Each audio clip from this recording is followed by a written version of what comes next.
Isang mapagpala po sa ating lahat. Inaanyahan ko po kayo na taimtim na manalangin at upang humingi ng gabay at kapatawaran sa nagawa po nating kasalanan na tayo ay karapat-dapat na magsamba sa araw na ito. Sige po, tayo po ay manalangin.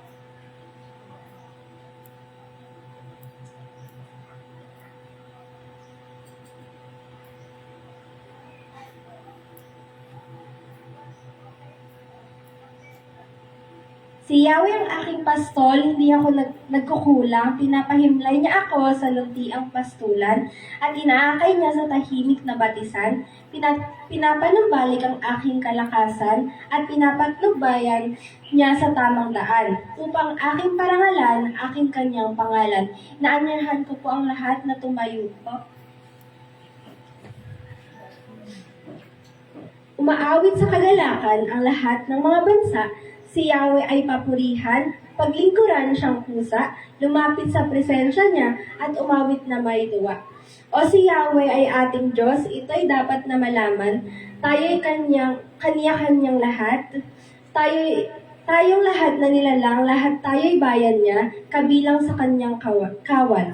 Umasok sa kanyang templo na ang puso'y nagdiriwang, umaawit, nagpupuri sa loob ng dakong banal, purihin ng ngalan niya, at siya'y pasalamatan. Napakabuti ni Yahweh, pag-ibig niya'y walang hanggan, pag-ibig niya ay tunay, laging tapat kailanman. Inaanyahan ko po ang ating worship leader team.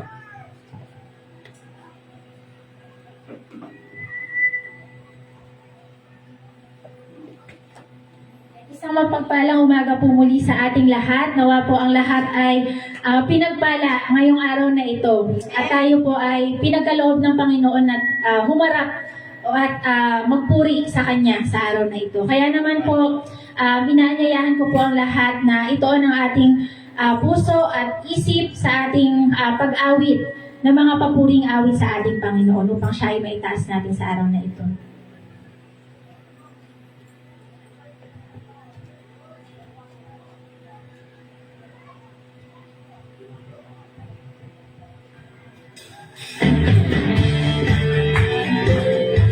Hindi po tayo po ay maaaring pumalakpak sa ating Panginoon. I'm casting my cares aside. I'm leaving my past behind. I'm sending my heart and mind on you, Jesus. I'm reaching my hands to yours, believing there's so much more, knowing that all you have in store for me is good, is good. Today is the day you have made. I will rejoice and be glad in it. Today is the day you have made. I will rejoice and be glad in it. I won't worry about tomorrow. I'm trusting in what you say. Today's the day. Today's the day. Put my fears aside. I'm leaving my doubts behind. I'm giving my hopes and dreams to you, Jesus. I'm reaching my hands to yours, believing there's so much more, knowing that all you have in store for me is good, is good. Today's the day you have made. I will rejoice and be glad in it. Today is the day you have made. I will rejoice and be glad in it. And I won't worry about tomorrow. I'm trusting in what you say. Today's the day. Today's the day. Today's the day.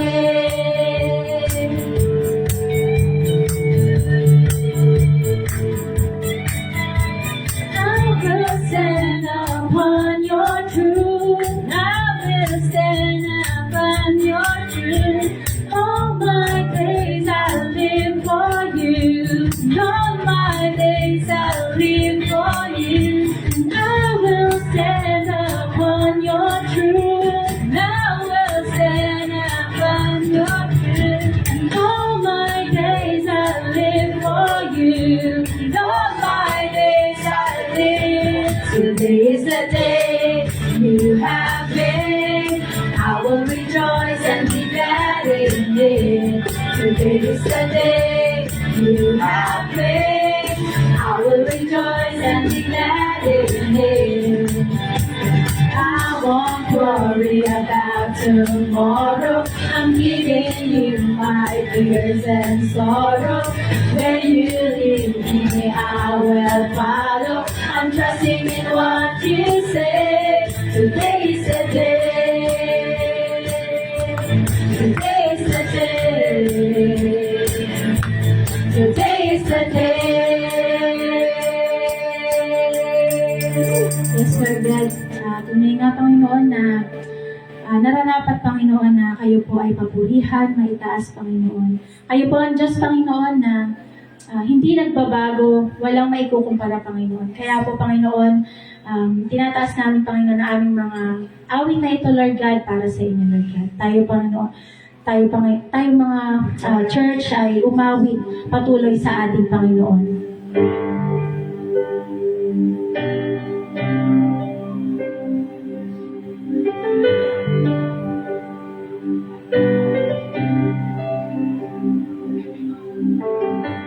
You were not created by human hands. You are not a God dependent on any mortal man. You are not a God in need of anything we can give by your plan. That's just the way it is. You were not a God created by human hands. You were not a God dependent on any mortal man. You are not a God in need of anything we can give by your plan. That's just the way it is. You are God alone from before time began. You were on your throne. You are God alone. And right now, in the good times and bad, you are on your throne. You are God alone. You're the only God whose power none can contend.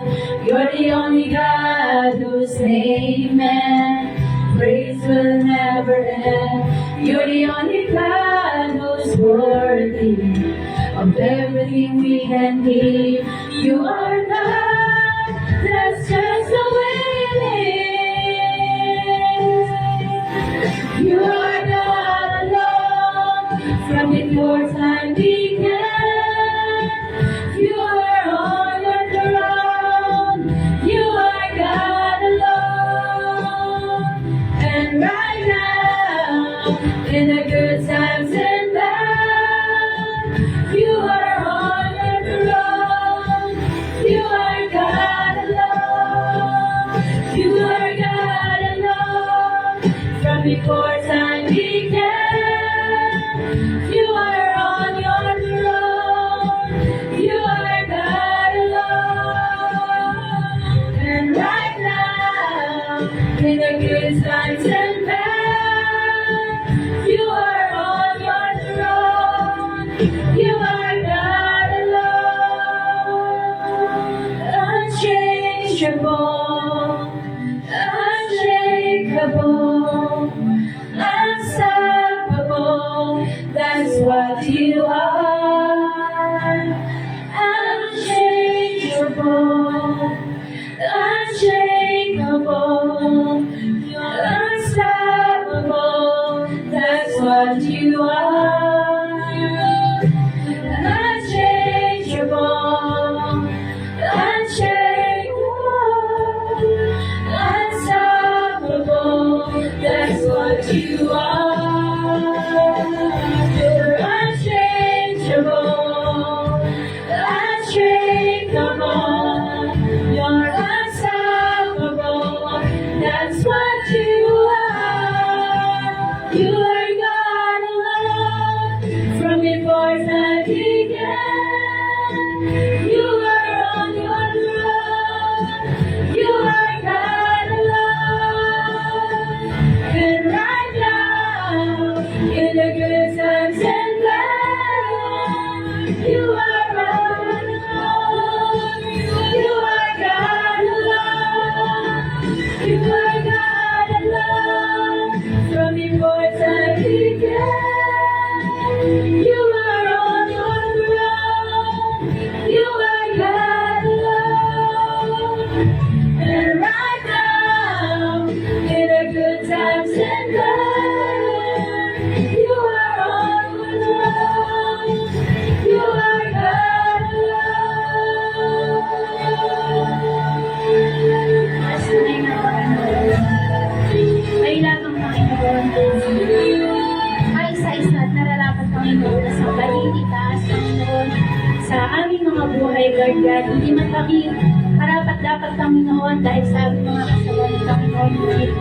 Salamat po Panginoon sa inyo pong biyaya at patuloy niyo po kaming binibigyan Panginoon ng pagkakataon po magsilbi Panginoon sa inyo at papurihan ka Lord God. Maraming salamat po Panginoon.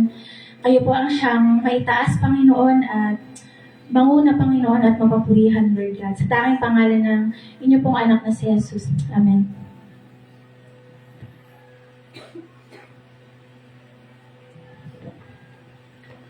Tunay nga Panginoon na kayo ay karapat-dapat na ay taas na siya pong maluwalhati maparangalan sa araw na ito.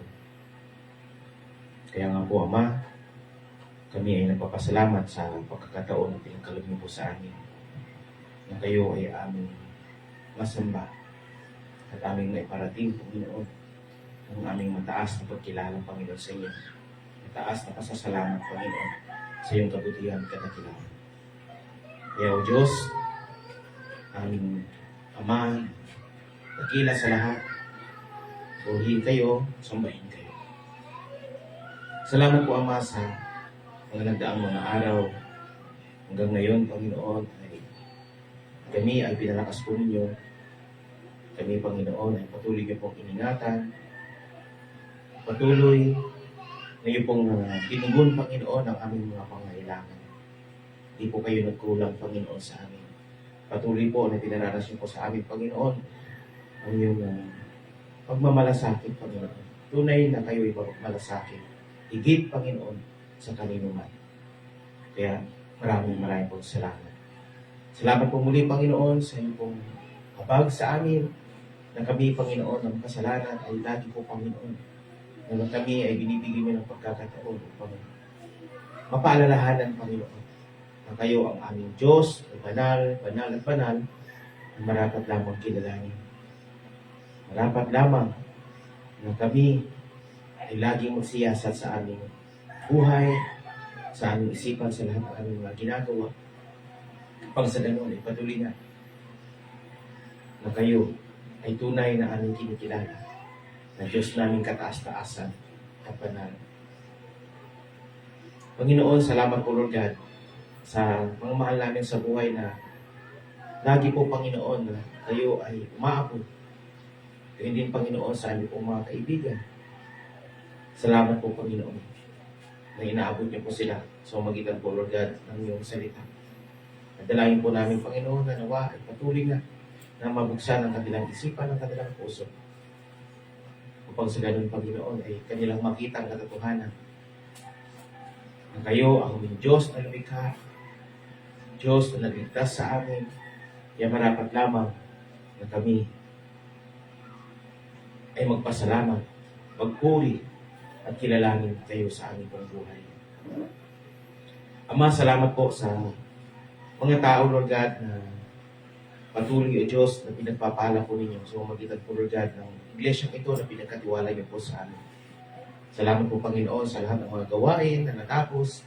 Kayo po, Panginoon, ay siyang nagbigay, Panginoon, ng kalakasan sa amin karunungan, Panginoon, at provision, Lord God, upang kami po itong magampanan. Wala po, Panginoon, kaming kailangang tanggapin, Panginoon, na papuri sapagkat sa iyo lamang, Panginoon, ang papuri.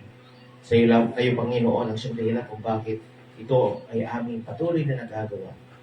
Kaya salamat, Panginoon. Kami ay nagiging instrumento, Panginoon. Kabilang, Panginoon, sa iyo pong gawain, Panginoon, pagliligtas.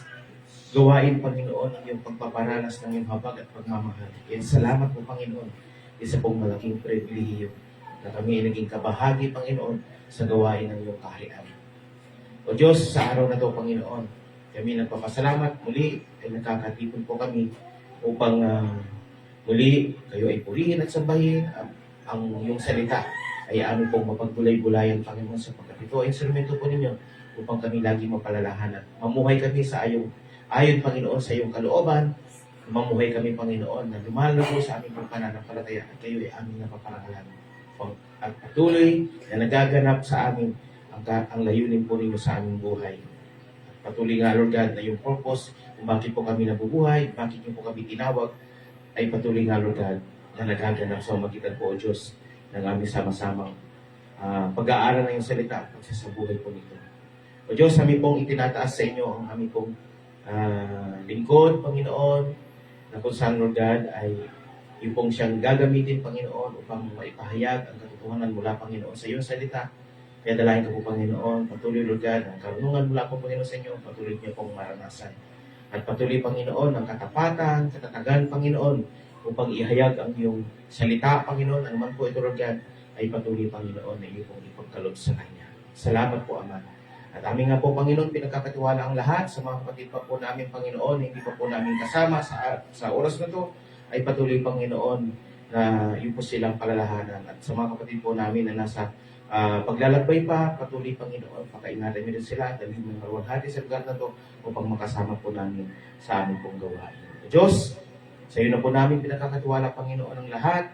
Salamat po, Panginoon. At patuloy na Lord God, na kayo ang siyang makarangalan at maluwalhati sapagkat sa iyo ang kadakilan, sa iyo ang kapangyarihan, sa iyo ang kaluwalhatian. Ito po ang aming dalangin sa pangalan ng iyong anak na aming Panginoong Jesucristo. Amen.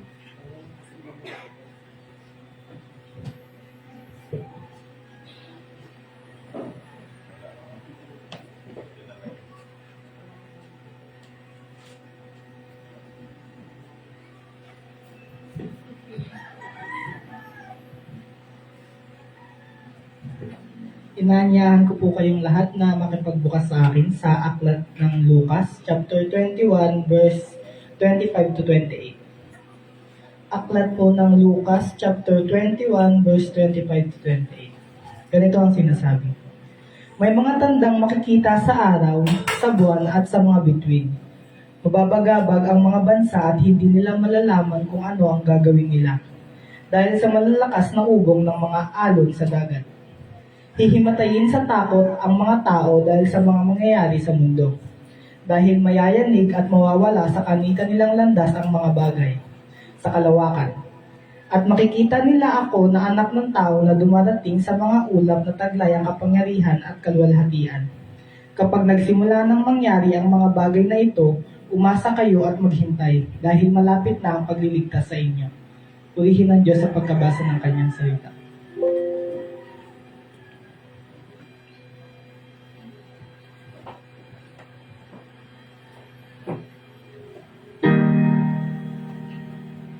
Glory be to the Father, and to the Son,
Okay, so mapagpalang umaga po sa inyong lahat, mga kapatid.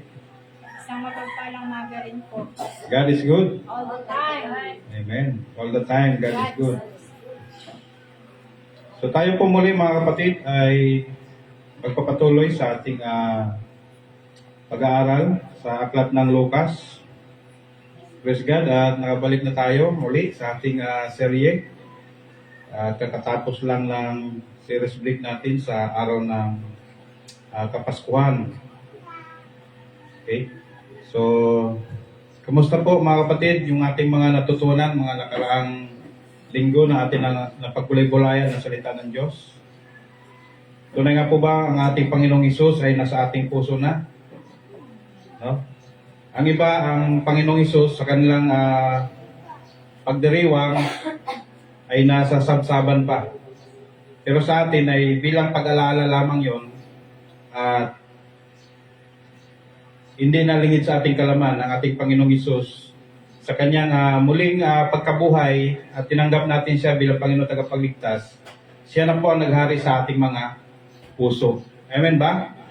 So kaya po ingatan po natin ang ating pananampalataya bilang kabahagi ng pagtawag sa atin ng ating Panginoon bilang kanyang mga lingkod at kaisa sa kanyang mga gawain upang ipangaral ang mabuting balita sa lahat ng mga tao na hindi pa nakakilala sa ating Panginoong Hesus.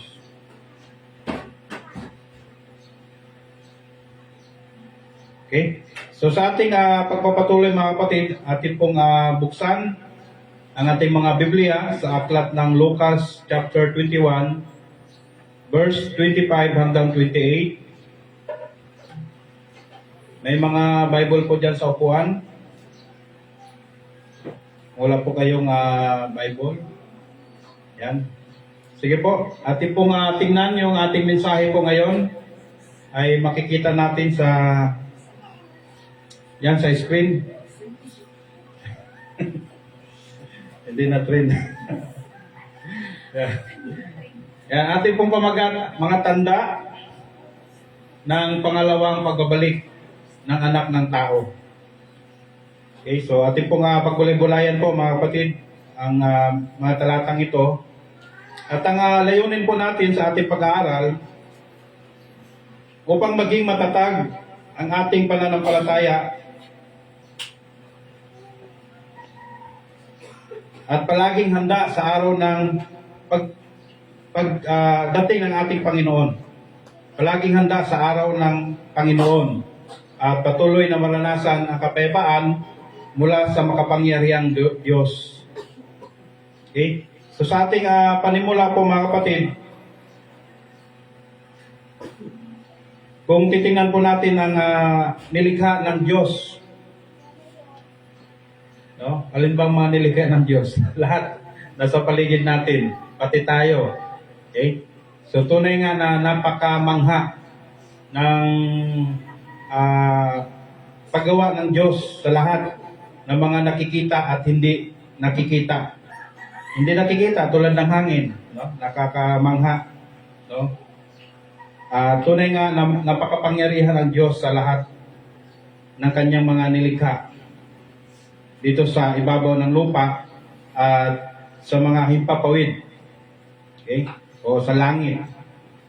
Tunay nga siya ang may control sa lahat ng bagay. Kung titingnan po natin sa aklat ng Genesis, yung pasimula, amen ba? Nilikha niya ang langit at lupa at pati yung tubig. No? At tunay nga na nasa kaayusan ng lahat. No, napaka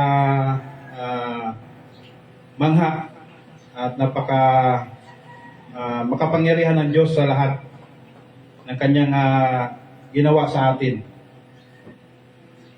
At dito po sa ating pag-aaral po ay talagang tayo po ay nasa malalim na pag-aaral, no?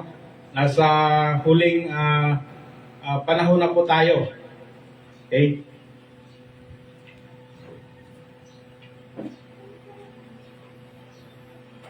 Kung inyo pong mapapansin mga kapatid, kung kayo po ay mahilig sa Netflix at napapanood ninyo yung mga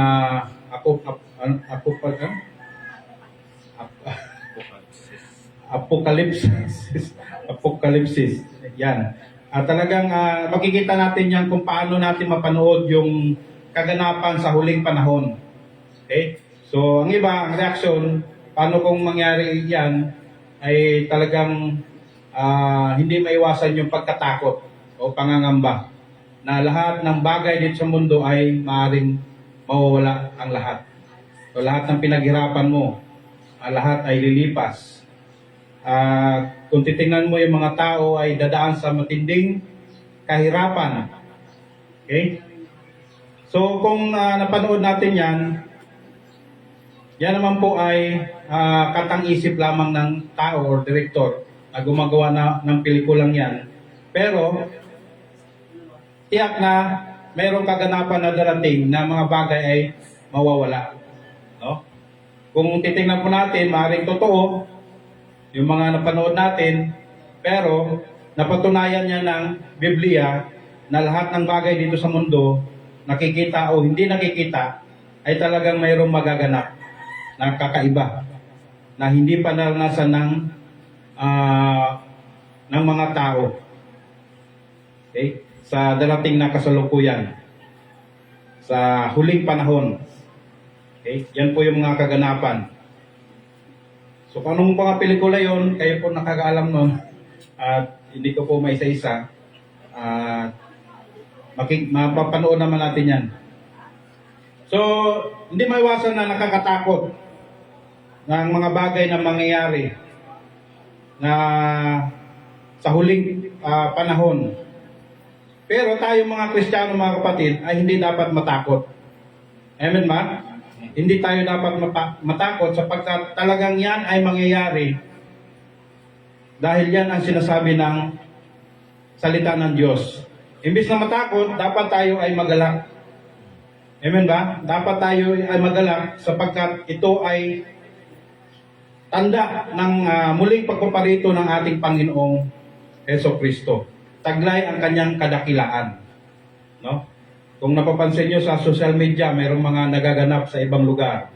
No, yung trending ngayon sa US o California na talagang mayroong nangyayaring kaganapan na wildfire.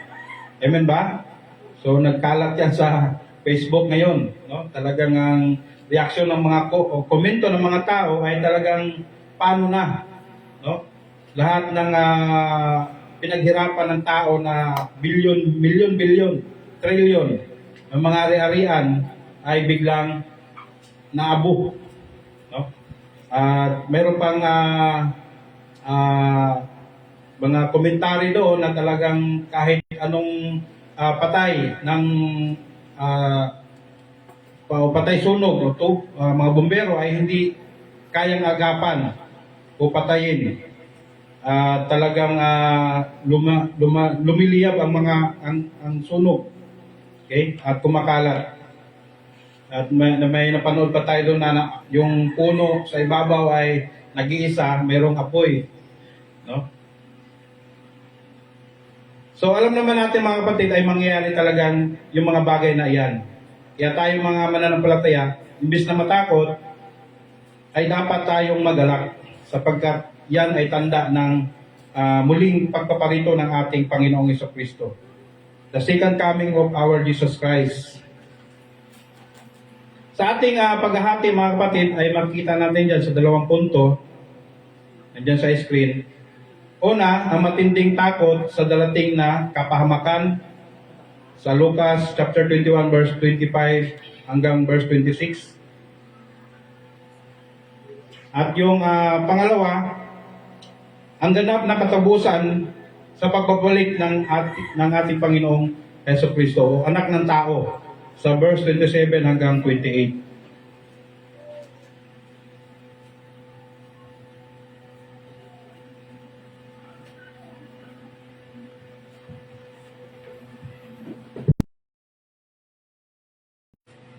Yan po.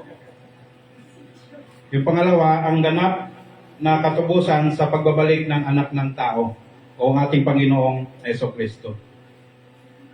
So sa ating unang punto mga kapatid, sa verse 25 to 26 ng Lucas chapter 21,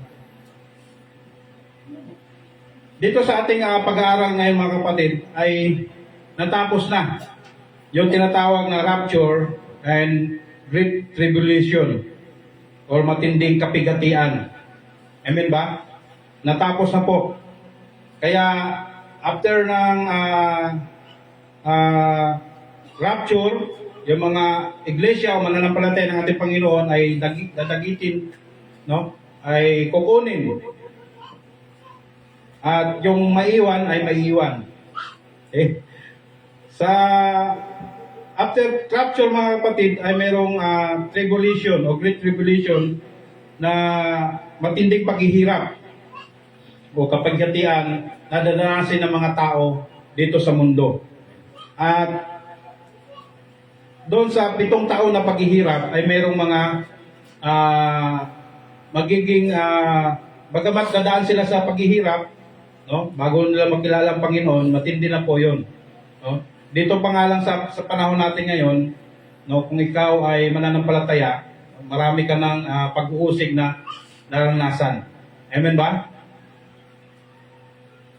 Yung iba ay hindi rin kinaya, no? Paano na kaya doon sa darating na great tribulation, na ang labanan doon ay kung ikaw ba talaga ay Kristiyano o hindi.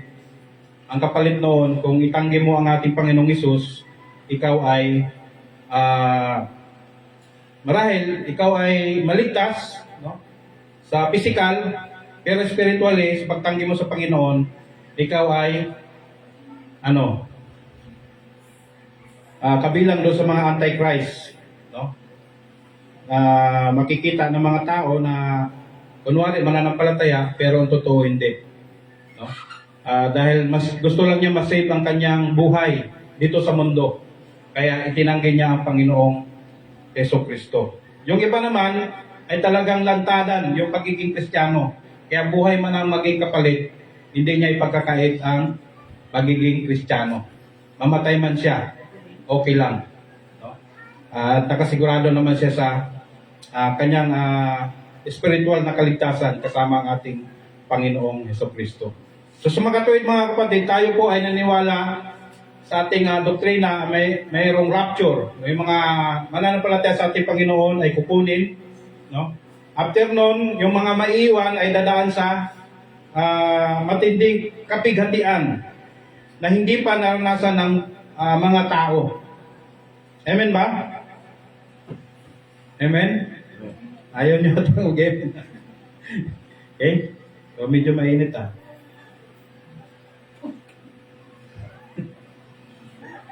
Sa ating verse 25, ating pong tingnan sa ating unang punto.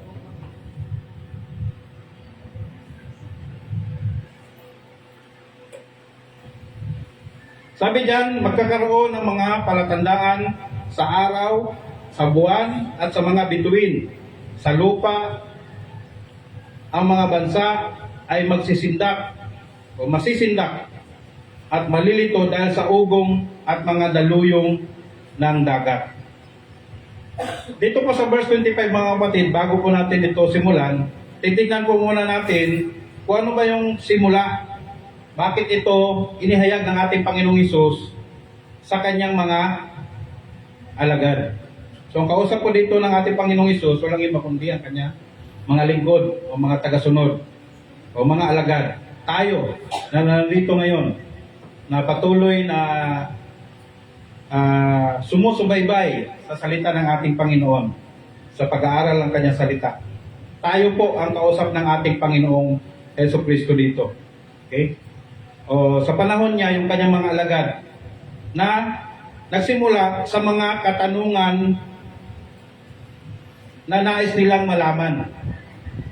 So alam naman natin sino-sino ang mga nagtatanong, okay? At saan ito makikita. Titingnan po natin yung verse 7 ng Lucas chapter 21.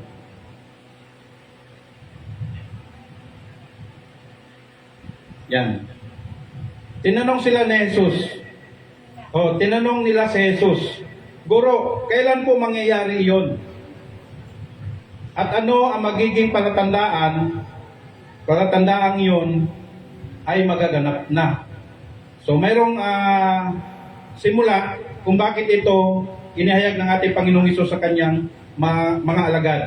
At ito ang sagot ng ating Panginoong Hesus na makikita natin dyan sa verse 25 na yan. Okay? Ito yung tanong ng mga alagad na magaganap ang mga bagay na darating ang katapusan ng mundo. Sabi pa dyan sa verse 20 to 24, karagdagang sagot ng ating Panginoon sa Lucas chapter 21.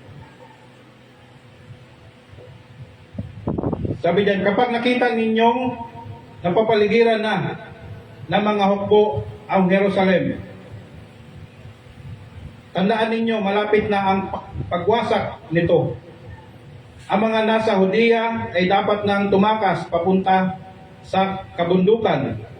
Ang mga nasa bayan ay dapat nang lumabas. At ang mga nasa bukid ay huwag nang pumasok sa bayan, sapagkat iyon ang araw ng pagpaparusa bilang katuparan ng mga sinasabi sa kasulatan. Kawawa ang mga nagdadalang tao at ang mga nagpapasuso sa mga araw na iyon dahil magkakaroon ng malaking kapigatian sa lupaing ito bilang pagpaparusa ng Diyos sa bansang ito. Mamamatay sila sa tabak at ang iba'y dadaling bihag sa lahat ng bansa.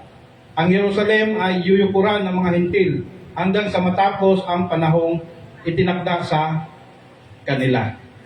So ito po ang panahon na kung saan ay nangyari noon at mangyayari pa sa panahon na darating ang huling panahon o katapusan ng mundo. Okay?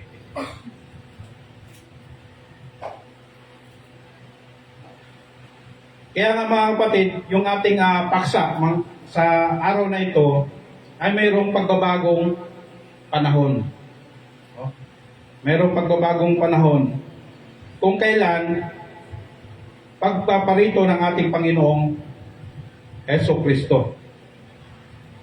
At siya ay darating na may kakaibang pangyayari sa langit na makikita ng mga tao. Masaksiyan nila ang muling pagpaparito ng ating Panginoong Jesucristo. Ano kaya sa tingin natin mga kapatid? Ang mga palatandaang magaganap o pangyayaring magaganap bago dumating ang araw ng Panginoon. So nabanggit na po natin yung mga naunang pagpapaliwanag ng ating pastor nung nakaraang taon kasi 2024 pa yun. Ngayon nasa 2025 na tayo. Okay. So, nabanggit na po yung unang pahayag. Okay? Dito sa, bago tayo dumako dito sa verse 25. Okay? So, talagang iyon ay mangyayari. Okay? At ito yung mga palatandaan na sinasabi ng ating Panginoong Jesucristo sa kanyang sinabi sa kanyang mga alagad. Next po, sa verse 25, balik tayo. Yan. Magkaroon ng mga palatandaan sa araw, sa buwan, at sa mga bituin, sa lupa. Ang mga bansay masisindak at malilito dahil sa ugong at daluyong ng dagat. So dito po, kung ating titingnan, ay talagang nakakatakot po ito. Okay? Ngunit, alam naman natin, hindi po ito mangyayari sa panahon natin, sa generation natin. Or, ika nga, di natin alam, basta maging handa lang tayo. Baka, di natin alam, no? Kasi ang 1,000 taon sa Panginoon ay isang araw lang. So, sa atin ay matagal. Oras nga lang inantay natin eh. No? Kung ikaw ay nakaupo dyan, at kung mayroon ka pang gagawin, parang matagal, no? Tagal naman eh, pastor magsalita, matapos. No? Oras lang, pero yung sa ating Panginoon, yung 1,000 taon, isang araw lang sa Kanya. Kaya hindi natin alam, mamaya or bukas, no? Bigla tayong dagitin. No? Tapos nun, kasunod na yung Great Tribulation. No? Okay? So dito naman sa ating pag-aaral ay hindi na ito sa panahon natin ngayon, kundi sa mga darating pa. Okay? Kaya palala sa atin ng salita ng Diyos ay laging handa tayo. Sapagkat ang pagdating ng ating Panginoon ay katulad ng magnanakaw. Yung magnanakaw ba pag pumasok sa bahay, magpaalam pa? Pupunta ako sa bahay nyo, mamaya alas 12 ng gabi ha. Anong gagawin ng may-ari ng bahay? Maging handa siya. Kaya lang, hindi alam, no? Yung magnanakaw kung anong oras o araw siya darating. Okay? Katulad ng ating Panginoon, yung kanyang pagdating ay hindi tiyak na nakakaalam ng mga tao. O hindi alam kung anong oras. Sabi pa sa Pahayag chapter 6, verse 12 hanggang 17. Okay? Supporting verse po ito dito sa verse 25 na makikita natin. Yung mangyayari na ipinahayag ni Juan, no, na nagsulat dito. At sabi dito, at inaalis ng kordero ang mga ang pang-anim na silyo. Lumindol ng malakas, ang araw ay nangitim na parang damit na panuksa. At ang buwan ay naging kasimpulan ng dugo. Nalaglag mula sa langit ang mga bituin. So nabanggit yan sa verse 25 na talagang ito ang mangyayari. Para mga bubot na bunga ng igos kapag binabayo ng malakas na hangin. Naglaho ang langit na parang kasulatang inirolyo at nawala sa kanilang dating kinalalagyan ang mga bundok at mga pulo. Nagtago sa mga yungib na bato ang mga hari sa lupa, ang mga gobernador, ang mga pinuno ng hukbo, ang mayayaman, ang mga kapangyarihan, ang makapangyarihan at lahat ng tao, alipin man o malaya. At sinabi nila sa mga bundok at sa mga bato, tabunan ninyo kami para makubli kami sa dumating na ang malagim na araw ng pagbubuhos nila ng kanilang puot. At sino ang makakatagal? So, ito yung matinding takot ng mga tao na maranasan nila sa kanilang makikita sa langit na mayroong kakaibang magaganap. Okay? Kaya nga kung ikaw sa panahong ito, limbawa na lang, hindi ka pa Kristiyano, ay talagang matatakot ka at malilito sa pag-iisip na kung paano ito at bakit ito nangyayari. No? Matinding takot ang daranasan ng mga taong hindi pa nakakilala sa ating Panginoong Hesus Kristo. Unlike doon sa mga mananampalataya na ay instead na matakot, kundi sila ay magalak.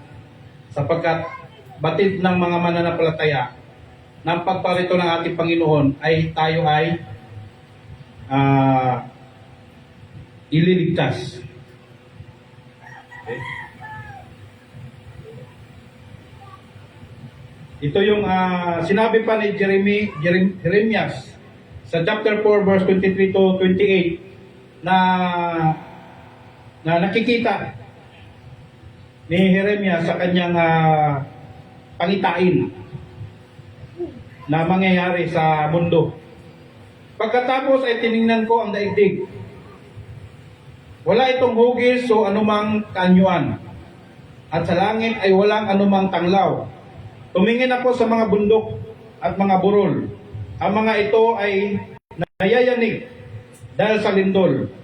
Wala akong makitang tao. Wala kahit isa. Pati mga ibon ay naglilipara na.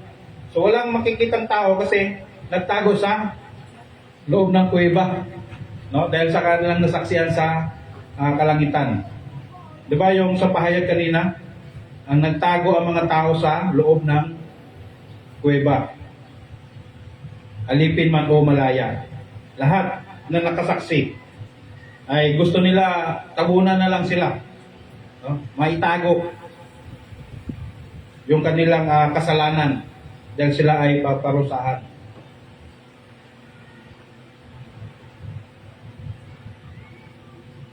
Wala kahit isa. Pati mga ibon ay naglilipara na.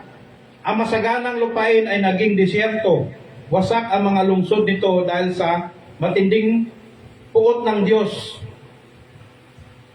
Sinabi ni Yahweh, masasalanta ang buong lupain, ngunit hindi ko lubusang mawasakin.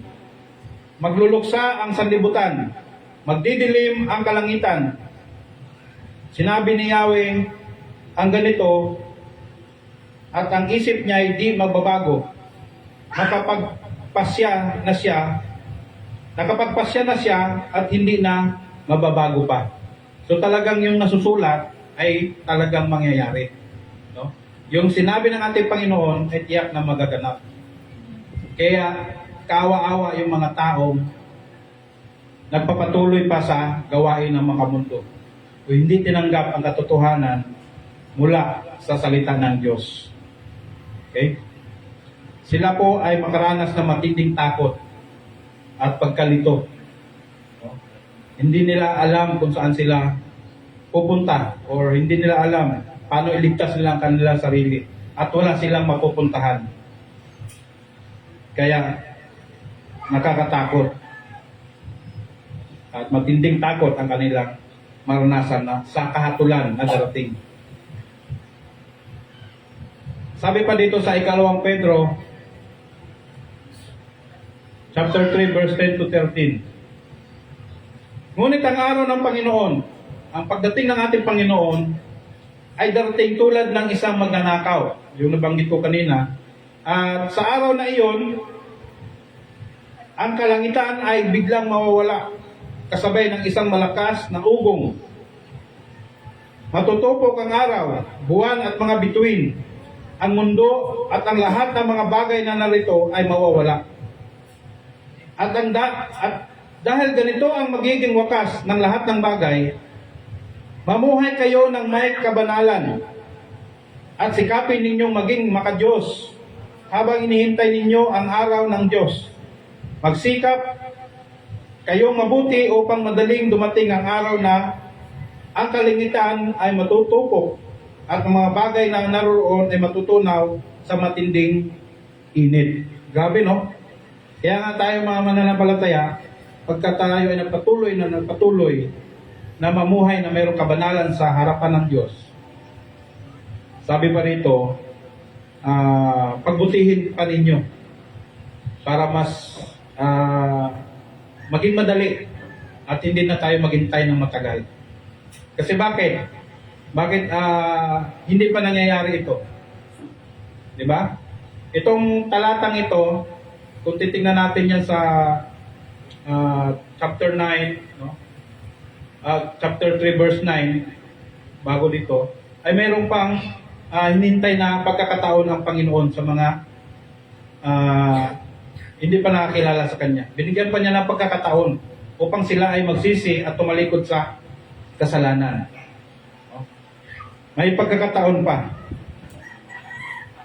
ang mga tao na wala pa sa ating Panginoon. Kaya tayo mga lingkod ng Diyos ay patuloy nating ibahagi ang mabuting balita.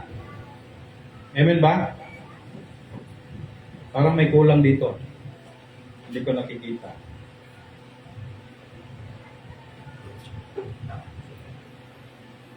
Okay? So, talagang darating ang araw ng Panginoon. bago yun mangyari, ay makikita ang pangyayari na magaganap ang mga bagay na sinasabi ng kasulatan na mawawala ang lahat ng bagay dito sa mundo bago darating ang ating Panginoong Jesucristo kasama ng kanyang mga lingkod. Okay? Sabi pa sa verse 25b, ang mga bansa ay masisindak at malilito dahil sa ugong at mga daluyong ng dagat. So grabe yung kaganapang ito na yung mga tao sa lahat ng bansa ay malilito. Okay?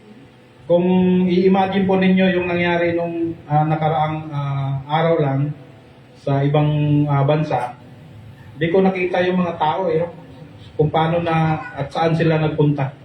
Okay? Kasi kung titingnan mo yung lugar ay walang mga tao kundi yung mga bahay lang na natutubok sa apoy. Okay?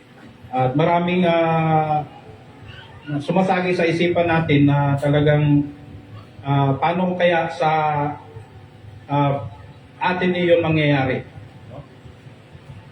Baka hindi rin maiwasan na talagang may mga tao na hindi alam kung ano yung gagawin o saan sila pupunta. At kung titingnan pa natin yung karagatan ay grabe, no? Yung ugong nito ay tanda na kung saan yung tinatawag na evacuate na, no? Pumunta na kayo sa mga lugar na hindi tayo aabutin ng kahigya o kapahamakan. Okay? Grabe ang sasapitin ng mga tao na darating sa panahong ito. Okay? Kung titingnan natin mga kapatid, talaga yung mga bansa ay masisindak at malilito, no? Dahil sa ugong ng mga daluyong ng dagat. Kung titingnan natin, parang wala na silang ibang mapupuntahan sa panahong ito. At yung iba, sabi dito sa verse 26, ang mga tao ay himatayin sa takot. So, gusto na nilang mawala na lang. No? Himatayin na lang sila sa takot. Dahil sa pag-iisip, nagkaroon ng mga kaisipan na kung saan litong-lito na. Hindi na alam ano yung kanilang gagawin upang sila ay maligtas sa kapahamakang darating sa sanlibutan. Okay? Sapagkat mayayanig ang mga kapangyarihan sa langit. Amen ba? So, yung panahong ito, no, hindi man natin ito maranasan, pero dahil patuloy na ipinahayag ang mabuting balita, nawa ay marami pang tao makakilala sa ating Panginoon bago ito mangyayari.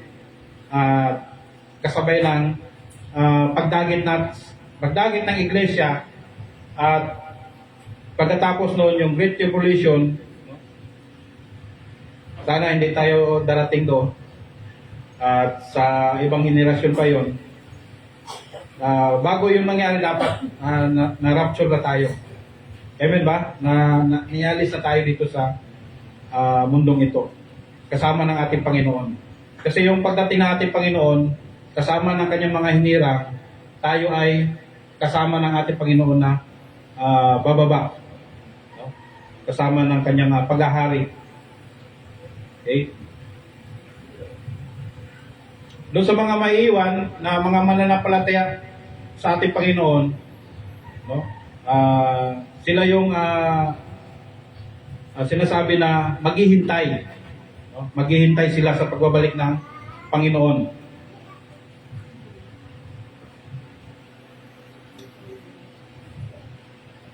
Sabi pa dito sa mga supporting verse, kung titingnan natin yung Mateo and Marcos, no? Na Gayon din ang sinasabi sa verse 25 ng Lucas chapter 21.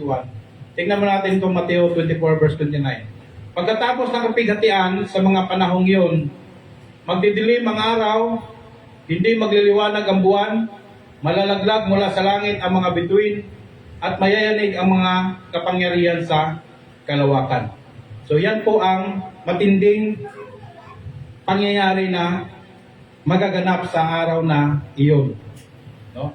Na yung mga nilikha ng Diyos, kung paano nasa kanyang control na nasa kayusan ng lahat, ay nasa authority din niya na ito ay mawawasak. Okay? Yan, sinasabi dyan. Yung after ng Great Tribulation sa panahong yon na magaganap. Okay? So darating yung mga pangyayaring ito na magdidilim ang araw at hindi magliliwanag ang buwan. Malalaglag sa langit ang mga bituin at mayayanig ang mga kapangyarihan sa kalawakan.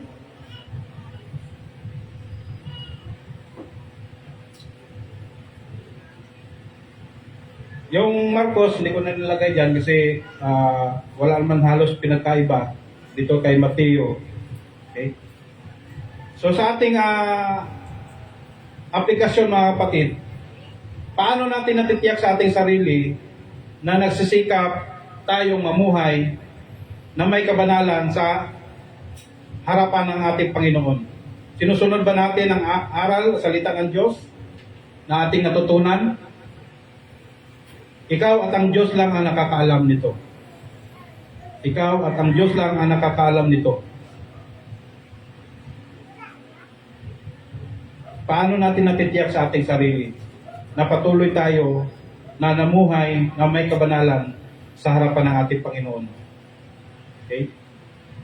Paano ba natin ito ina-apply sa buhay natin ang salita ng Diyos na ating pong natutunan? Sa ikalawang punto, sa verse 27 to 28, ang ganap na katubusan sa pagbabalik ng anak ng tao.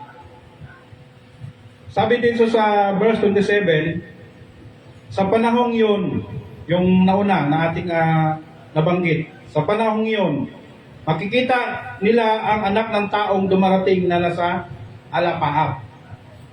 After ng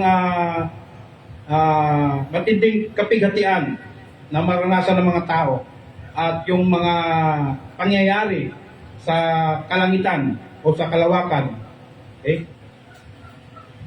ay darating ang ating Panginoong Hesus Kristo mula sa alapaap o sa ulap na taglay ang kapangyarihan at dakilang karangalan. Okay? Ano bang ibig sabihin ng Panginoon dito? Nasa panahong yun. Okay? So marami ng mga nangyayari. Okay? Yung mga nabanggit na nakakatakot na pangyayari. Yun ay palatandaan na makikita ng mga tao sa panahong yun. After ng rapture o Great Tribulation na mangyayari, sa makatuwid, hindi na tayo kasama doon. Okay? Kundi yun ay madaratan ng mga taong yung mga taong naiwan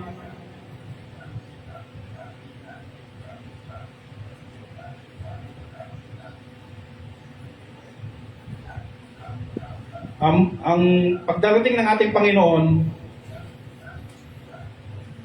at sa kanyang muli pagpaparito. Okay? Pagkatapos ng rapture o Great Tribulation, tiyak ang ating Panginoon ay muling darating.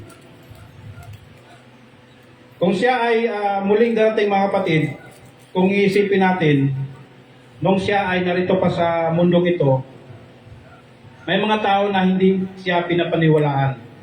No? May mga taong hindi siya paniwalaan. Bakit? Nung siya ay nangangaral pa, kung titingnan natin nung panahon ng ating Panginoong Isus, maraming gustong sumunod sa Kanya, pero dahil sarili lamang nilang interest. No?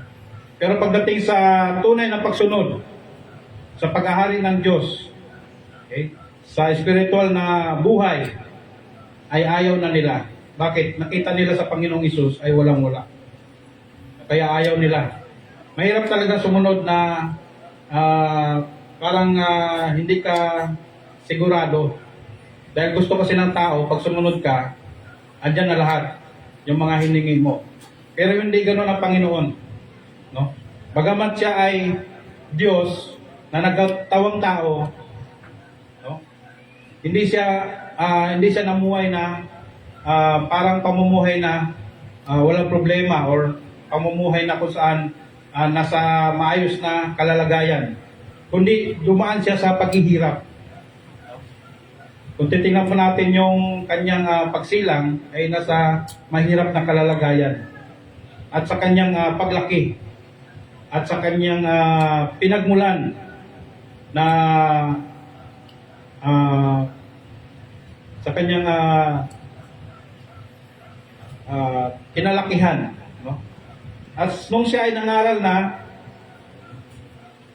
ito yung kanyang nabanggit na yung mga tao ay mayroong mga sari-sariling mga dahilan bago sumunod. Kaya yung iba, instead na sumunod sa ating Panginoon, ay hindi na nagpatuloy. At talagang katotohanan yung binanggit ng ating Panginoong Isus sa mga tao na alam niya yung laman ng puso ng mga taong ito. Na gusto lang nilang matanggap. Okay?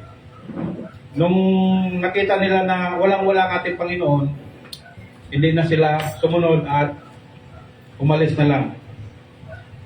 Tingnan natin yung Matthew 8 verse 20 na kung saan binanggit na ito ng ating Panginoong Isus na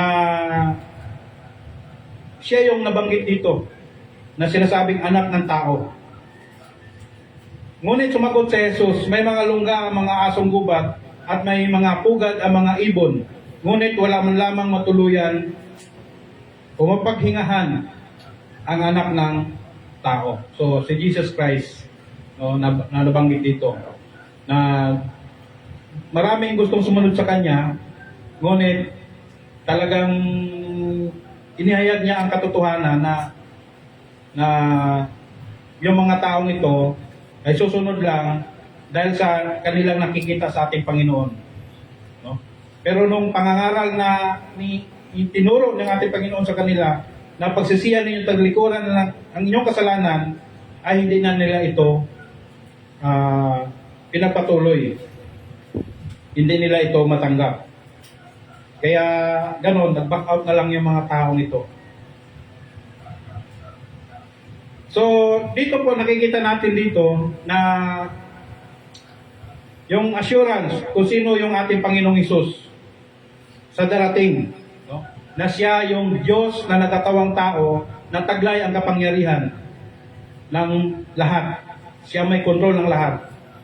Ay siya rin darating na hinihintay ng mga taong sumampalataya sa Kanya.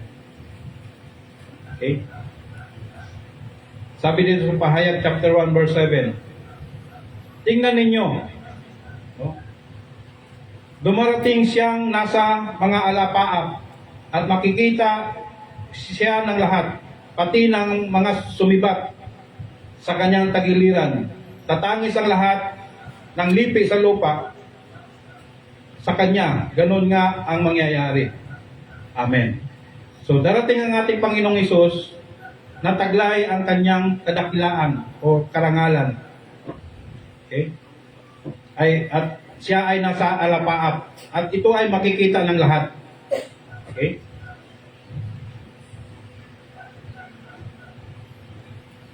Ang tanong mga kapatid,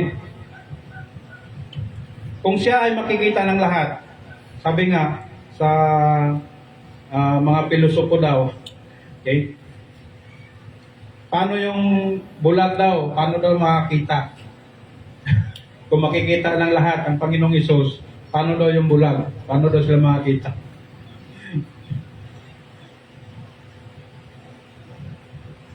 Ang anak ng taong dumarating na nasa alapaap, mga kapatid,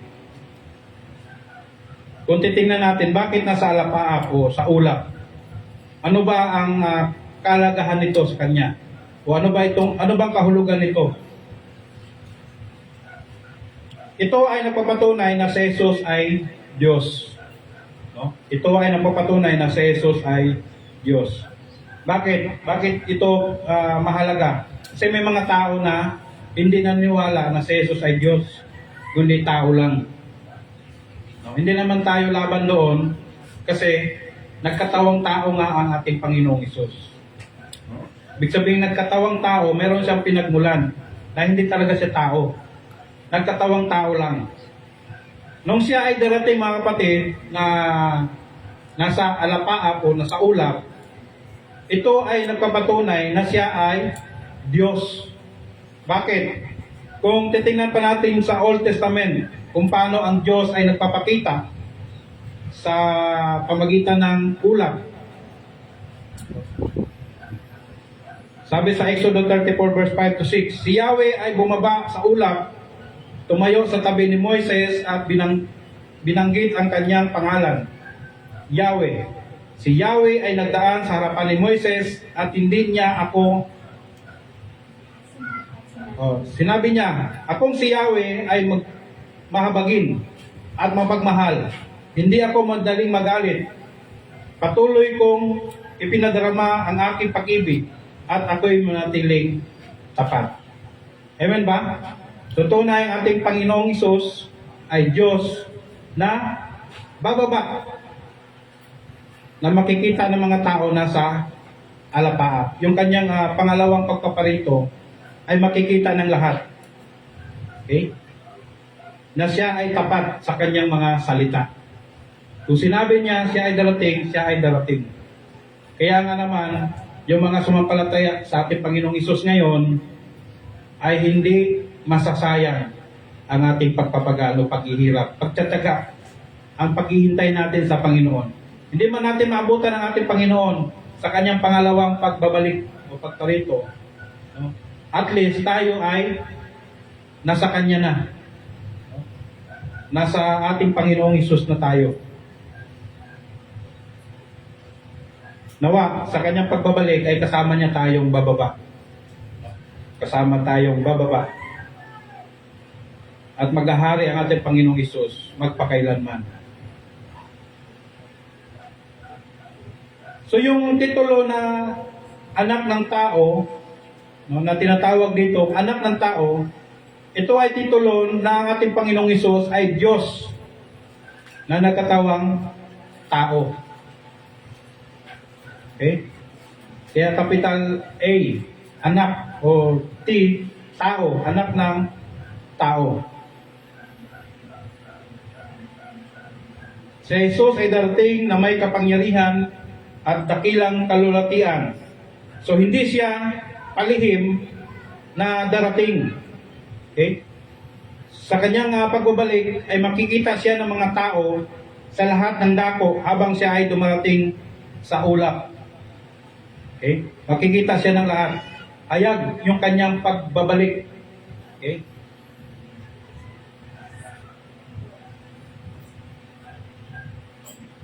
Yung hindi lang alam yung kung kailang oras o araw. Pero siya ay darating. Na makikita ng lahat. Okay? Sabi pa sa pangitain ni Daniel sa kanyang inihayag dito, Daniel chapter 7 verse 13 to 14. Patuloy ang aking pangitain. Nakita ko sa alapaap sa langit ang parang isang tao, ang ating Panginoong Hesus. Lumapit siya sa nabubuhay magpakailanman. Binigyan siya ng kapamahalaan, ng karangalan, at ng kaharian upang paglikuran siya ng lahat ng tao. Sa bawat bansa at wika, ang pamamahala niya ay hindi magwawakas at ang kanyang kaharian ay hindi mawawasak. Amen ba? Talagang ito yung pangitain ni Daniel na nakita niya mismo ang anak ng tao na siyang pinaglingkuran ng mga taong sumampalataya sa kanya. Yung mga taong hinirang ng Diyos upang siya paglingkuran. At ang kanyang paghahari at pamamahala ay hindi magwawakas, no? At hindi mawawasak magpakailanman. Daniel 7 verse 18, sabi pa dito, ngunit ang mga hinirang ng katastasang Diyos ang bibigyan ng karapatang mamahala magpakailanman. So kasama ng kanyang mga hinirang, mga pinili, no, ay maghahari kasama ng ating Panginoong Jesucristo. No? Tayo ang mga naglilingkod sa ating Panginoon, tayong mga pinili ng Diyos ay kasama niya, no, sa kanyang pamamahala. Mayroon tayong authority na ipagkaloob sa atin ng Diyos sa pamamahala ng magpakailanman. Okay? So yung mga hinirang dyan, yung mga mananampalataya sa ating Panginoon, naglilingkod sa kataas-taasang Diyos. Okay? Kaya naman mga kapatid, kung paanong ang ating Panginoong Isus, dahil siya ay darating, kung paano nakita ng mga alagad, kung titingnan natin, no, siya ay umakyat. Sabi pa nga, kung paano siyang umakyat, gayon din ang kanyang pagbabalik sa kanyang pagbaba. Amen ba? Kung paano nakita ng mga alagad ang kanyang pag-akyat nung siya ay muling nabuhay. At sinabi niya na siya ay darating, siya ay babalik. Upang sa ganun, ang mga naghihintay sa kanya ay hindi mangulila. Okay? Bagkos maranasan nila ang kagalakan na kasama nila ang Panginoon. Tingnan natin yung Gawa chapter 1 verse 9 to 11. Kung paanong si Jesus ay pumunta sa langit, sinabi nila na siya ay darating muli sa parihong paraan. Pagkasabi nito, si Jesus ay inakyat sa langit habang ang mga alagad ay nakatingin sa kanya. At natakpan siya ng ulap. Sila ay nakatitig sa langit habang siya ay naakyat sa langit. Walang ano-ano'y dalawang lalaking nakaputi ang lumitaw sa tabi nila at sabi nila, kayong mga taga-Galilea, bakit kayo nakatayo rito at nakatingin sa langit? Itong si Jesus na umakyat sa langit ay magbabalik gaya ng nakita ninyong pag-akyat niya. Amen ba? Hindi ba tayo natutuwa, no? Para doon sa mga naghihintay sa ating Panginoon na siya ay darating, no? Tiyak na maasahan ang ating Panginoong Hesus sa kanyang mga hinirang, sa kanyang mga lingkod. Okay? Tiyak na makasama nila ang ating Panginoon magpakailanman sa kanyang muling pagparito. Kung paano nga siya umakyat, ganun din ang kanyang pagbabalik. Okay? Sinabi ng mga anghel sa mga nakatingin. Okay? Sabi pa na kung paano nakita nila si Jesus ay umakyat. Gayon din, no? Yung kanyang pagbabalik na nakita nila.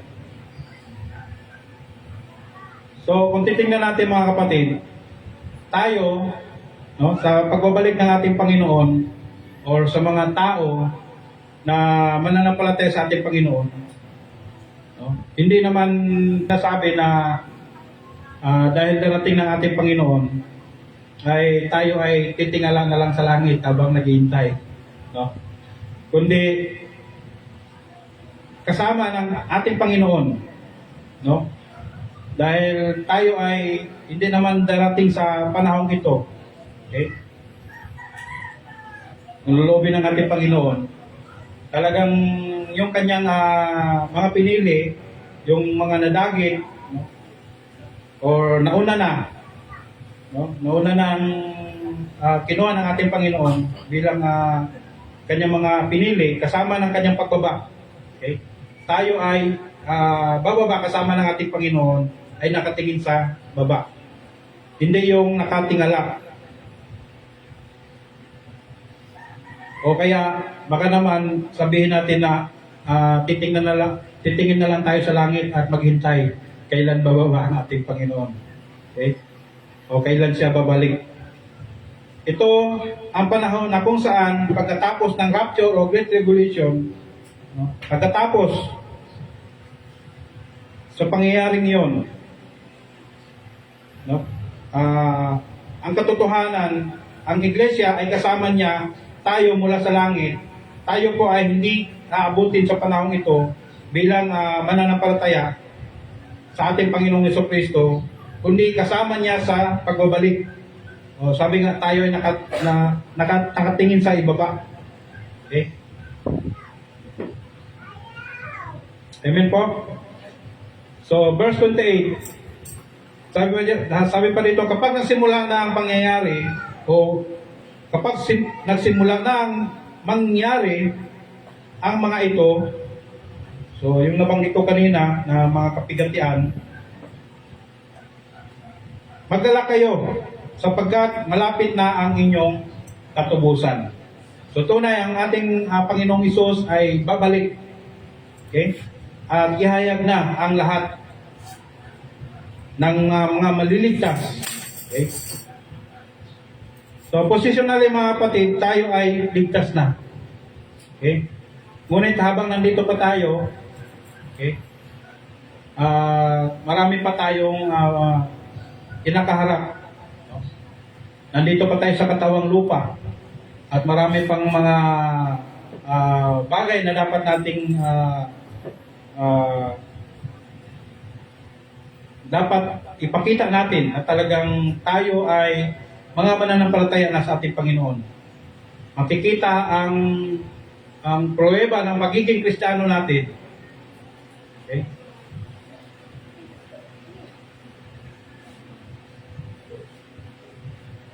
At hanggang sa pagbabalik ng ating Panginoon.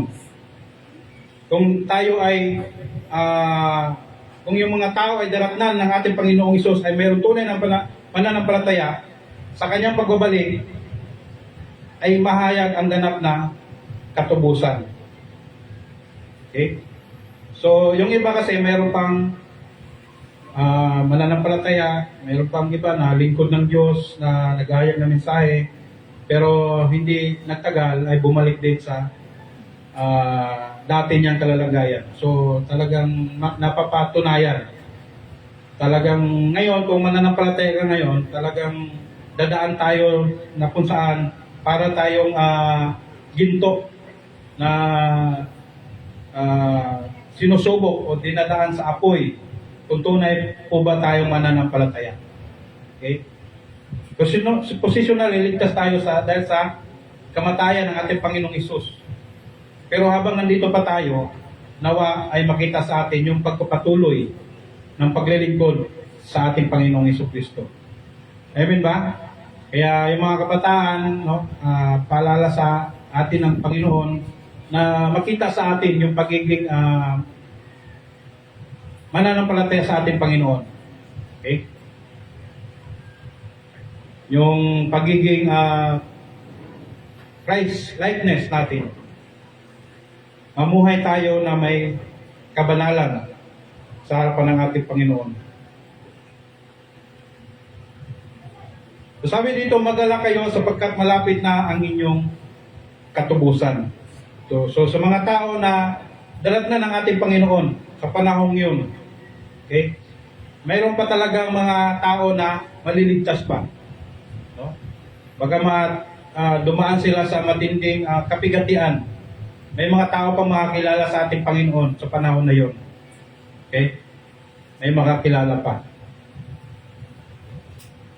Pero doon sa mga taong tinatanggi si Jesus, ay tiyak yung kanilang kapahamakan ay kanilang mararanasan. Okay? Kasama sila sa paghatol o sa puot ng Diyos na kanilang maranasan sa panahon na yon. Lucas chapter 18 verse 7 to 8. Ito ay napag-aralan na natin, pero dahil ito ang katotohanan na mangyayari sa mga taong pagdating ng ating Panginoon ay talagang yung salita ng Diyos ay talagang mapapatunayan ay natapat ang kanyang salita. Sabi pa dito, ngayon, ipagkait kaya ng Diyos ang katarungan sa mga minamahal niya na dumaraing sa kanya araw-gabi? Sila kaya'y paghihintayin niya ng matagal. Sinabi ko sa inyo, agad niyang ibibigay sa kanila ang katarungan. Ngunit sa pagbabalik ng anak ng tao, ng ating Panginoong Hesus, sa kanyang pagbabalik sa daigdig na ito, may makikita pa kaya siyang mga taong sumampalataya sa kanya? Yun yung tanong. Okay? Doon sa mga taong nasa Panginoon na, okay, tiyak yung kanilang paghihintay o pagdumaraing ay hindi na magtagal dahil siya ay darating. Pero sa kanyang madadatnan ay may mga tao pa rin talaga na imbis na tanggapin ang salita ng Diyos, tanggapin ang katotohanan, itinanggi nila. No? May makikita pa kaya siyang mga taong sumampalataya sa Kanya? Okay? Yung grasya ng Diyos ay hindi nila tinanggap. Yung kaligtasan.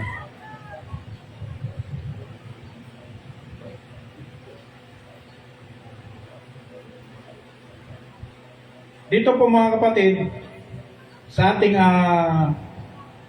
talata na ating napagbulay-bulayan, makikita ng mga taong naniwala kay Jesus yung kakaibang pangyayari sa himpapawid sa panahon na yon, na makikita ng lahat ng tao ang pagbabalik ng ating Panginoong Hesus.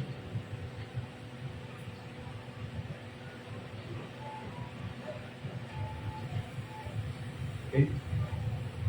Ngunit, hindi tulad ng mga taong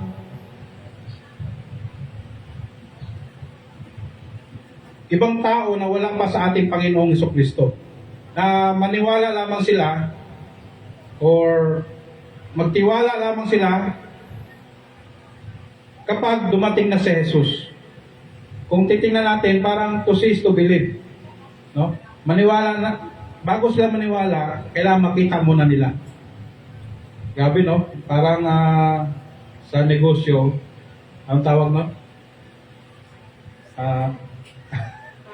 Gusto niya manigurado. No?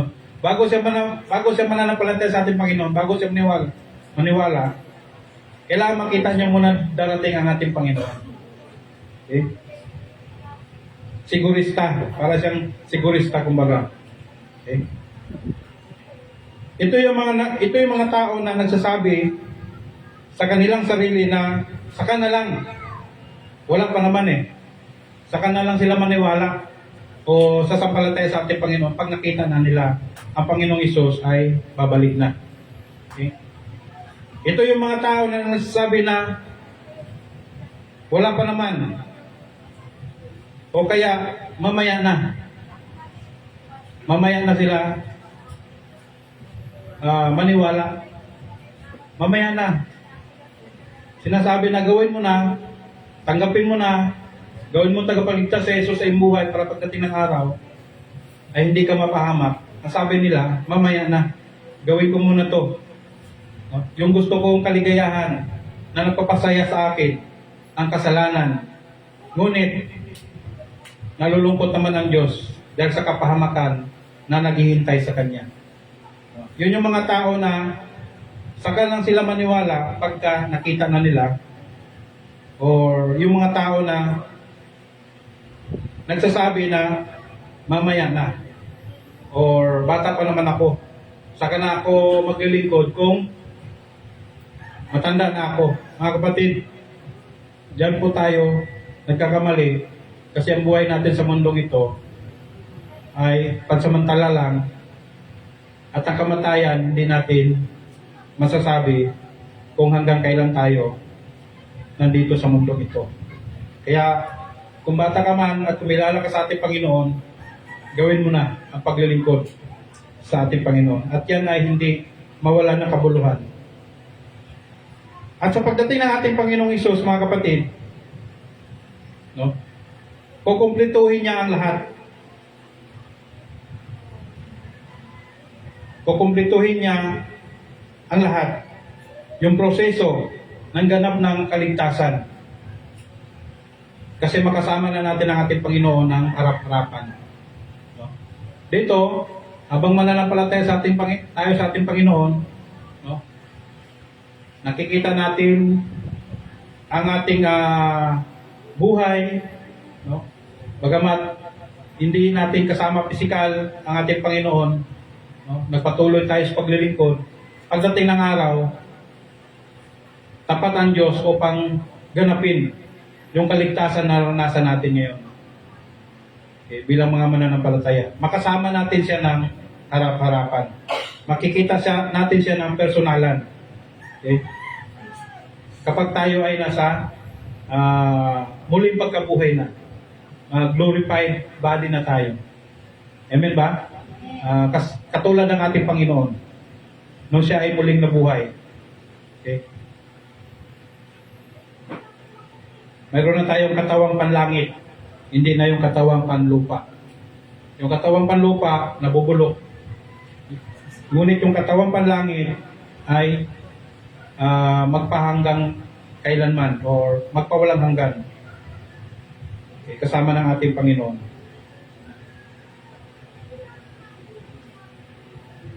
Ang kanyang pagparito upang maranasan yung ganap na kaligtasan. At ipadala niya ang kanyang mga anghel upang tipunin ang mga pag-aari niya, yung mga taong pag-aari niya. Okay? Tingnan natin yung Matthew 24 verse 31. Sa hudyat ng malakas na tunog ng trompeta, susuguin niya ang kanyang mga anghel sa 4 na sulok ng daigdig. 4 na sulok. At titipunin nila ang mga hinirang mula sa lahat ng dako. Sa Marcos 13 verse 27, susuguin niya ang kanyang mga anghel sa 4 na sulok ng daigdig upang tipunin ng mga ito ang mga hinirang ng Diyos. So tayo, nakasama ng ating Panginoon, ay titipunin. Okay? At kasama sa kanyang muling pagbabalik, kasama niya tayo sa kanyang pagbaba. Upang maghari ang Panginoong Hesus atin ng magpakailanman. Okay. Pahayag chapter 21 verse 1 to 8. So dito tayo magtatapos.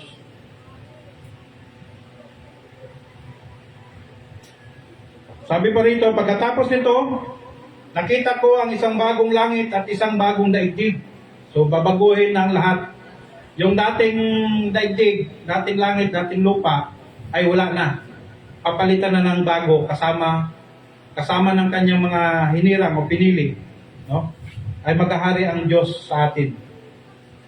Pagkatapos nito, sabi ng pahayag, nakita niya ang isang bagong langit at isang bagong daigdig. Wala na ang dating daigdig o langit.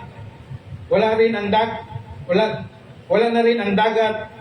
Nakita ko ang banal na lungsod, ang bagong Jerusalem na bumaba mula sa langit, buhat sa Diyos, gaya ng isang babaeng ikakasal. Maganda ang bihis at handa siya sa pagsalubong sa lalaking kanyang mapapangasawa. Narinig ko ang isang malakas na tinig mula sa trono. Tingnan ninyo, ang tahanan ng Diyos ay nasa piling na ng mga tao. Manirahan siyang kasama nila at sila'y magiging bayan niya.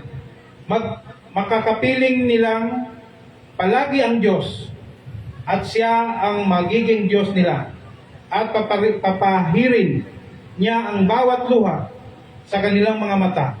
Wala nang kamatayan, wala nang dalamhati, pagtangis at paghihirap sapagkat lumipas na ang dating mga bagay.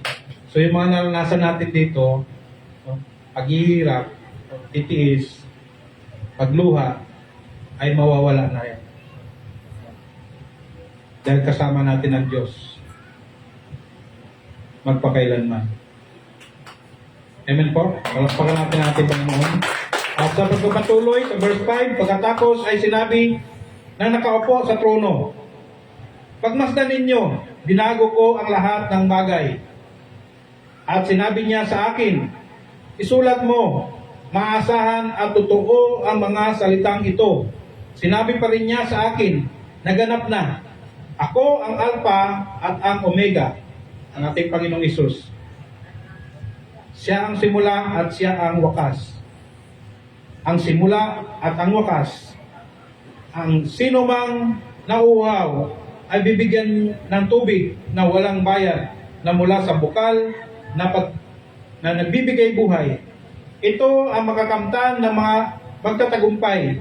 At ako'y magiging Diyos niya at siya na may maging anak ko.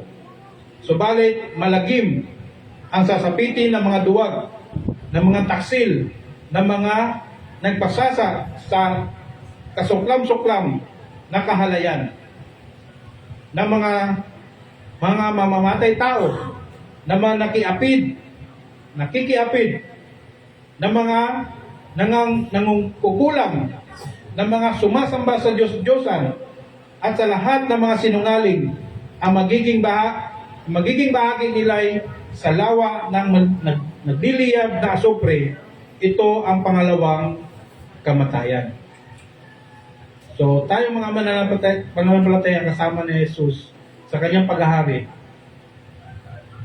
No? At sa kanyang pagdating, ginanap niya yung ating katubusan. Okay? Ngunit, doon sa mga taong nabanggit na wala pa sa kanya at tumatanggi sa salita ng Diyos, sa katotohanan, sila yung mga tao na mapapurusahan sa lawa na nagliliyab na asupre, yung pangalawang kamatayan. No? Maranasan nila ang pangalawang kamatayan doon sa impyerno ng walang hanggan. Okay?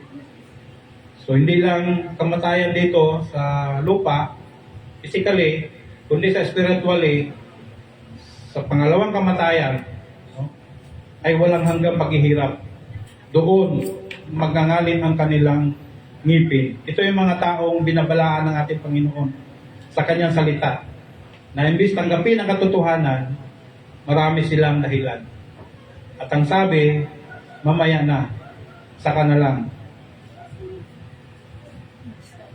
Huli na ang lahat. Okay? Pero doon sa mga nasa ating Panginoon na ngayon, na naglilingkod sa Kanya, hindi masasayang ang ating paghihirap. Tunay na tapat ang ating Panginoon upang ganapin ang mga bagay na nasusulat. Ang Kanyang pagpaparito ay maranasan ng mga tao na sumampalataya sa Kanya. Makapiling natin siya ng harap-harapan. At kabilang tayo sa Kanyang bayan. Bayan na pinili. Okay. Yung ating prinsipyo, ang Panginoong Jesucristo ay tapat sa Kanyang mga pangako at ang lahat na nakasaad sa Kanyang pangalawang pagpaparito ay tiyak na mangyayari. Tiyak na ating maaasahan sapagkat ang Diyos ang siyang nangako ay gagawin niya ang lahat. O gaganapin niya ang lahat para sa katuparan na naghihintay sa mga sumampalataya sa Kanya. Siya ay babalik kasama ng Kanyang mga hinirang o pinili na mag-ahari magpakailanman sa buhay na walang hanggan. Ngunit sa mga tumatanggi sa Kanyang salita at nagpasasa sa makamundong gawain ay walang hanggang kapahamakan ang kanilang sasapitin. No? Kung paano mayroong maliligtas, no?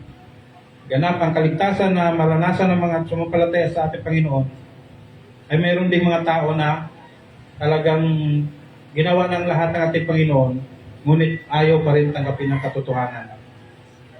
Kaya wala na silang may dahilan pa pagdating ng araw. Okay? So maraming paraan, no, na ginawa ang Diyos sa lahat ng tao para siya ay tanggapin, siya ay kilalanin, siya ay paglingkuran habang tayo nandito pa. Marami ng paraan na ginawa ang Diyos. Social media, mga araw na katulad nito sa ating pagtitipon, mga araw na kung saan mayroong gawain ng Diyos, no? Pero ayaw nila. Dahil bakit? Gusto nila yung gusto nila. Doon sila masaya. Pero ang kasiyahan na yun ay pasamantala lang. Tayo na naghihirap sa paglilingkod sa ating Panginoon, ang kapalit naman nito, ang kanyang pangako ay kailanman. Buhay na walang hanggang kapayapaan or walang hanggang kagalakan makasama natin ang Diyos pagdating ng araw. Sa ating pagbulay-bulay ng kanyang mga aral, kapatid, anong mga katotohanan ang natutunan mo sa aral na ito? At paano sa tingin mo ito makakatulong sa araw-araw ng iyong buhay o pamumuhay hanggang sa buhay na ito? Hanggang nandito pa tayo, paano ito makakatulong sa atin? No? Paano ito makatulong sa atin? Imagine ba natin yung pagdating ng panahon or araw na kung saan ang ating Panginoong Hesus ay muling magparito, ay kasama niya tayo. Imagine ba natin yon? Kasama niya tayo sa mga inihanda niya sa atin, no? Na walang hanggang paghahari. Kasama ba tayo doon? Or tayo yung mga tao na pagdating ng ating Panginoon ay kasama doon sa mga mapaparusahan? So nawa, ang salitang ito ay ating tinanggap at ating pong pagbulay-bulayan ang katotohanan ito. Maraming salamat po. To God be the glory. God bless you all po. Okay. Tawagin natin yung ating mga awit. Sa ating awit pagtugon, Sister Sandy.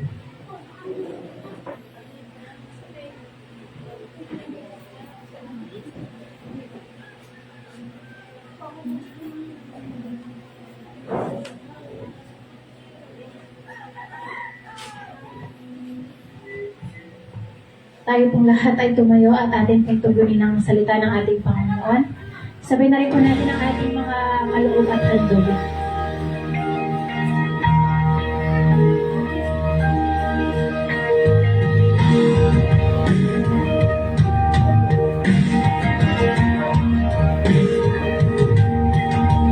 When the enemy surrounds and my heart grows faint within, when the darkness overwhelms and my fears are pressing in, I will trust in you, O Lord.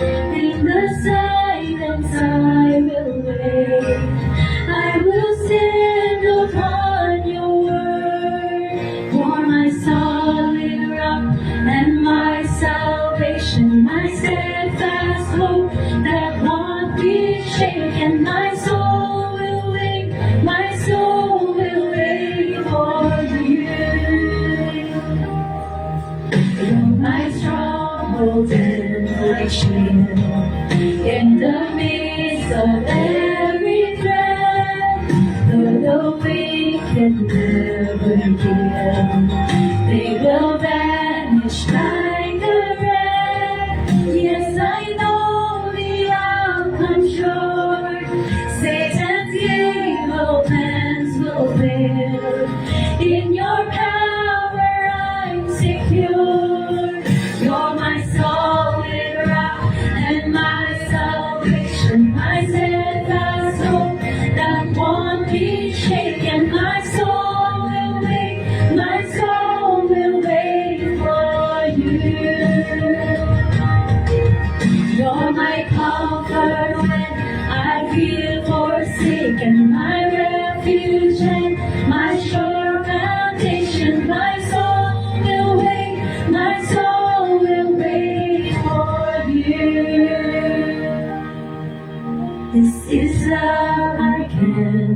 flame. This is mercy unreserved through your sacrifice so great. I have peace that's undeserved, for the battle has been won, and I feel no shame or loss. Now the sting of death is gone. You're my solid rock and my salvation, my steadfast hope that won't be shaken. My soul will wait, my soul will wait for you. You're my comfort when I feel forsaken, my refuge and my sure foundation. My soul will wait, my soul will wait for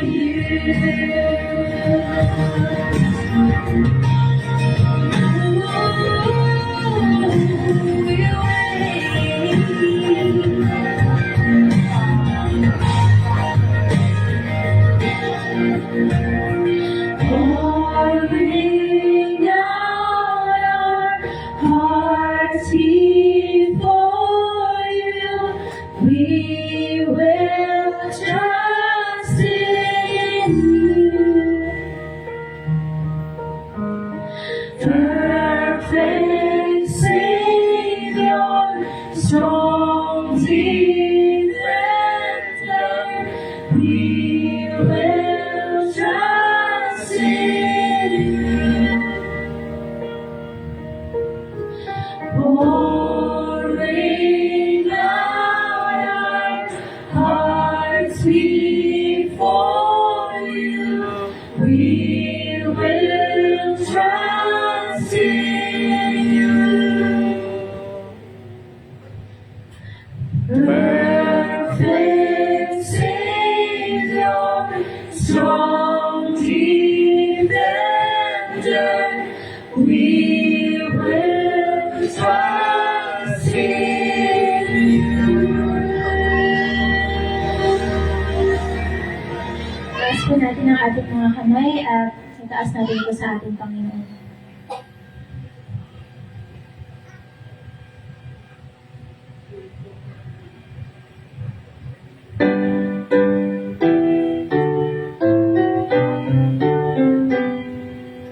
Praise God from whom all blessings flow. Praise Him, our creatures every go. Praise Him above in heavenly hosts. Praise Father, Son, and Holy Ghost. Amen. Nakaupo na po ang lahat.